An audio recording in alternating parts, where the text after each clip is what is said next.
Napoleon said, number one, a leader needs unwavering courage.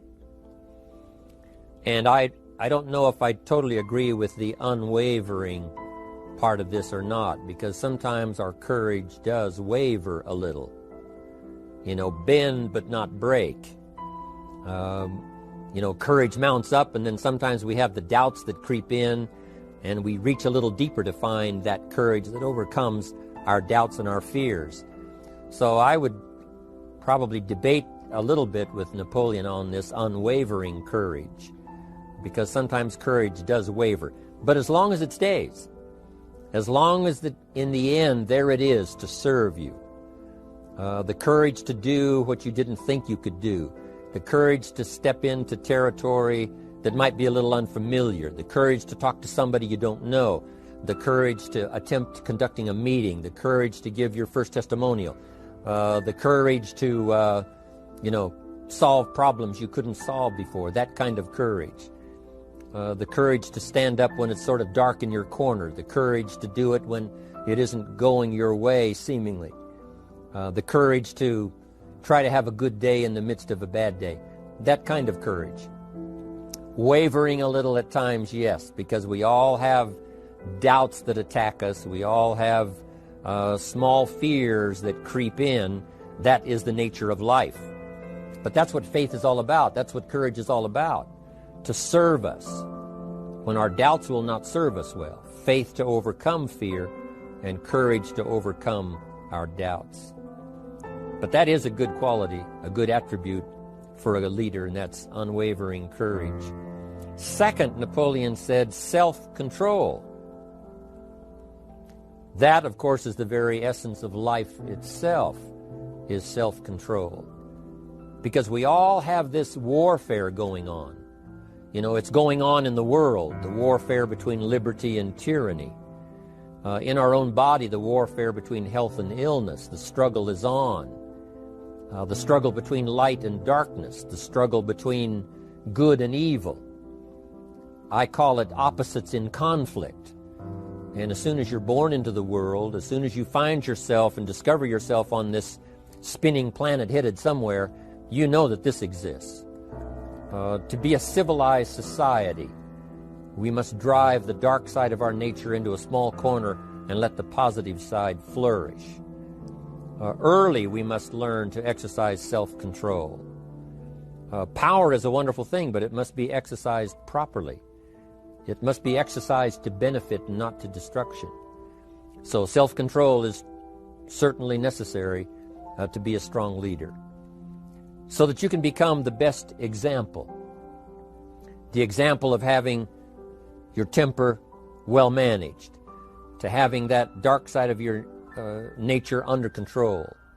The best example of choosing wise words and not being careless, that kind of control.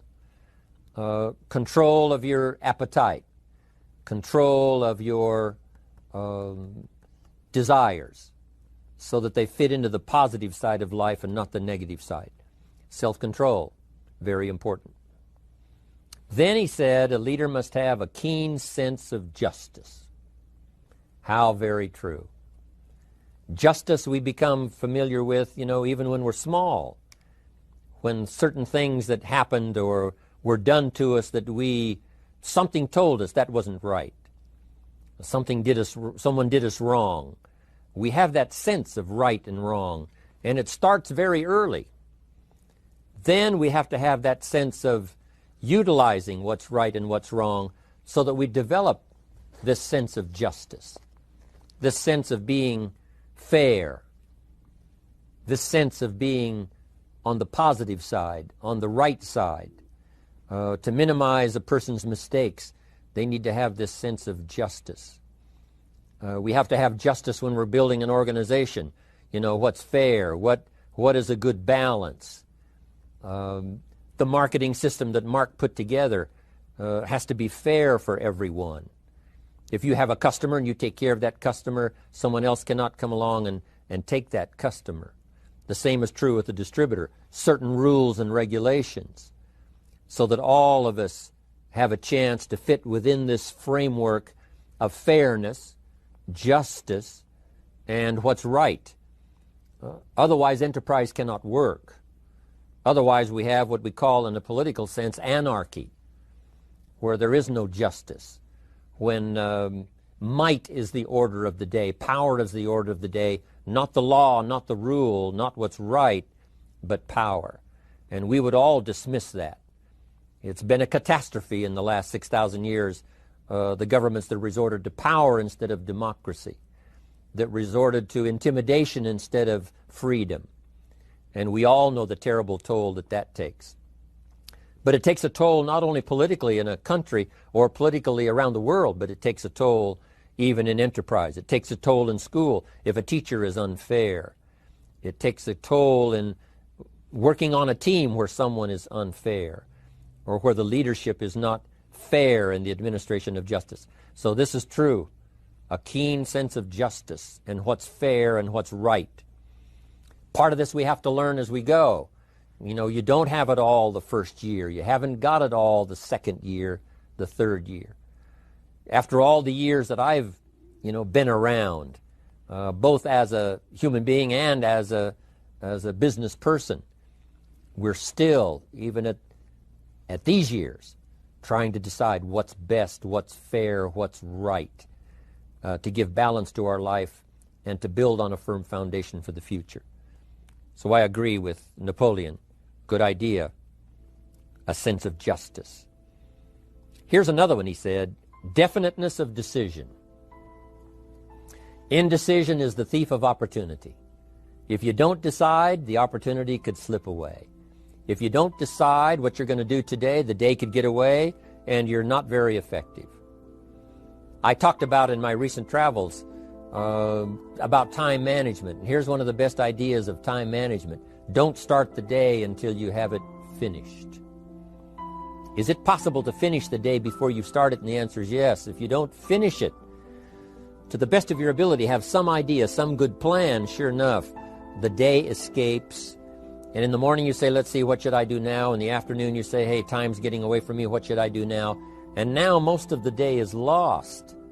Most of the day escapes not being utilized and doesn't work for you simply because you didn't make those decisions early, at the early part of the day. The decisions we make in the early part of our life sometimes last for a lifetime. The early decisions that you make about what you're going to do with your life as far as Herbalife is concerned, those decisions are vitally important. If you neglect them and don't make them, sure enough, the time passes and the opportunity sometimes is diminished, and sometimes you spend a lot of time now catching up simply because you didn't make those early decisions. So it's the decisions at the first of the day, it's the decisions at the early part of the month, it's the decisions at the early part of the year that greatly determines what kind of year you're going to have. The decisions you make in the early days of your marriage, sometimes those are the decisions that affect the marriage for a lifetime. The decisions you make at the first chance you see opportunity, those decisions, what you're going to do with it, how far you're going to take it, what it's going to be meaning to you in the years to come. Those early decisions are vitally important. Then we need decisions to correct poor decisions, to overcome our mistakes. It's possible, of course, for all of us to make unwise decisions. And at the end of 1 year, at the end of 1 week, 1 month, or at the end of a few years, we say, that decision cost me too much. Cost me a lot of time, cost me a lot of money, cost me maybe a good relationship, cost me a chance to be productive. But as long as you're alive, there's still a chance to use new decision power to correct the mistakes of decisions that were bad in the past. All of us have the opportunity to do that, but I think Napoleon was right here too. You got to be definite in making decisions so that the opportunity doesn't pass you by. Take advantage. Here's the next one. Napoleon Hill said, a good leader has definite plans. How important that is. And of all the years, I think, to cash in on Herbalife's momentum and make some plans for the future, this has got to be one of the greatest years. Herbalife in these 18 years now has created some incredible momentum, not only in opening up the countries, but momentum in the refinement of our marketing, momentum in developing new products, momentum in developing our support system. The key is now for you to make plans to ride on that momentum. Herbalife is like the tide that comes in, and the rising tide lifts all the ships if they're in the water. If your ship and your boat is not in the water, even though the tide comes in that would lift all the ships, if yours is not in the water, then it doesn't benefit you. So here's what you should do. Have the same intensity to make your plans for the future as Mark Hughes has. As the President's team, Chairman's Club especially, make the plans for the Herbalife Company future, you've got to now make your plans.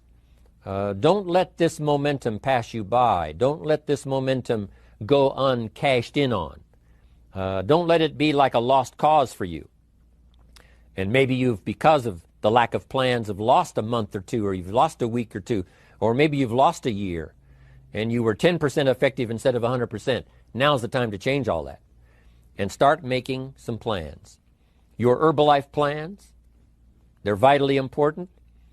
You might as well cash in on the Herbalife plans for world expansion, the Herbalife plans for expansion within your country, the Herbalife plans for the expansion of the business, the incentives.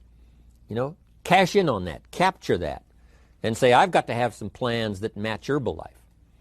Not necessarily match Herbalife in numbers, but that can match Herbalife in momentum, that can match Herbalife in cashing in on the opportunity, your plans for Herbalife expansion. You got to have some plans for your family, right? You got to take your family along. Don't leave them out. One of the challenges all of us have in making our plans is how to balance everything, to make sure that we don't regret at the end of the year, I spent too much time on that. I spent too much money. And then if you have, say, how can I not do that again? And construct some better plans so that you won't have any regrets at the end of a year to come, 5 years to come, 3 or 4, 5 years to come. Definite plans. The plans for the use of your money. One thing I've admired about Mark Hughes since I've met him all those years ago, once he started becoming successful, he had a splendid plan, not only for his personal success in terms of financial security, but in terms of the company. Because Mark has to look after the company and make sure that the company is secure, that the company has plenty of reserves, so that no matter what happens around the world, and when you're doing business in 37 countries, you can imagine what the challenge is to make sure the plans for each country are there, the backup plans, the financial plans, as well as products and opportunity and marketing. It is a challenge beyond comprehension to most of us what kind of planning that takes in terms of trying to make Herbalife secure for the future. I described it in one of the summit classes as Mark takes the same pledge that the President of the United States takes, and that is to preserve and protect and defend the Constitution, says the President. But Mark has to preserve and protect and defend the company to make sure it's viable, not just in America where it started, but all around the world in each country. It's an awesome responsibility. But now for you, your plans to be financially secure. If you're starting to make some big money in Herbalife, I'm telling you, you got to have a good plan for your resources so that you find yourself secure regardless of what happens. I agree with Napoleon here. You got to have good plans. One more on plans, and that is the plan for your personal development. The plan to be better this year than last year. The plan to take the classes, attend the workshops, do everything you possibly can to show personal progress, not just financial progress, not just the progress of having one more car or one more home, but the progress of personality, the progress of communication skills, the progress of recruiting skills, the progress in how to deal with people, progress in using your influence so that it multiplies its power by 5 by 10 versus what it used to be. You need those kind of plans. A plan for personal growth, personal development. A plan to be all that you can possibly be in the years to come as you develop your Herbalife business and your life business and your family business, all of that. Got to have good plans. Next, Napoleon Hill had a good saying. It was something my father had and passed it on to me as a good philosophy, and here's what he said. A good leader has the habit of doing more than what he gets paid for. What an incredible philosophy this is. The habit of doing more than you get paid for. It's what we call the service that you put out like seeds in the ground that doesn't bring the harvest immediately, but the harvest is yet to come. It's called like putting out the capital in capitalism. Doing more than you get paid for means that you're getting ready for the next move up. Because if you do more than you get paid for, you've made an investment. The average person might think if I do more than the company requires, then they're ripping me off. I'm not getting paid for that extra time, that extra attention. But you must not view it that way. You must say, I'm getting there a little earlier, staying a little later, as an investment in my own personal future. Because I want that kind of reputation. I want that kind of philosophy to work in my life. Do more than you get paid for. And this philosophy works incredibly well in Herbalife. You make the Herbalife sale of the Herbalife products. Now you must do more than you've gotten paid for. Right? They've got the product, you've got the money. But you can't stop your investment there. Now you must develop the investment in time, effort, and energy in turning that new customer into a testimonial. And sometimes that's the most difficult work, the work after the sale. Because the sale might be fairly easy. Someone says, hey, I've been looking for this product, I need it, here's my money. But now you've got to stay with them, make sure they don't just buy the product, but that they use the product. And that they don't just use the product, they keep using the product. That's the work after the sale. But if you learn to make that kind of an investment and do more than you get immediately paid for, the payoff in the future can be fantastic.